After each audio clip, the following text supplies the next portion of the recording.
Tambalang Maris at Coco trending sa FPJ's Batang Quiapo. Tanggol at Ponggay nagtalo pero kinilig ang mga manonood.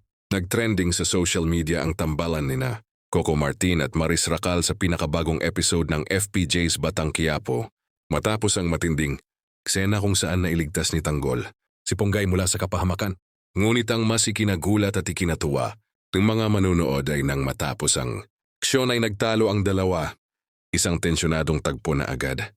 Nauwi sa nakakakilig na bangayan dahil dito nagpakilig ng todo ang chemistry ni Tanggol at Ponggay na ngayon ay pinupuri ng mga netizens bilang isa sa mga pinaka-natural na tambalan sa primetime. Sa social media, umulan ng komento na nagsasabing may kakaiba sa mga titigan ni Tanggol at Ponggay. Marami ang nagsimulang maghinala na unti-unti nang nagkakaroon ng espesyal na koneksyon ang dalawa. At posibleng si Ponggay nang papalit sa puso ni Tanggol at tuluyan ng makalimutan si Mukhang. May mga fans pang nagkomento ng mukhang si Ponggay na ang bagong inspirasyon ni Tanggol. Coco at Maris, unexpected pero swak na swak.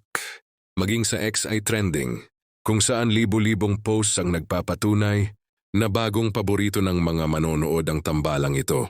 Habang tahimik pa ang Dreamscape, Entertainment at ABS-CBN sa direksyon ng love story ni Tanggol, marami na ang nag-aabang kung may bagong twist na naman ang iyahain ni Coco Martin bilang direktor ng serye.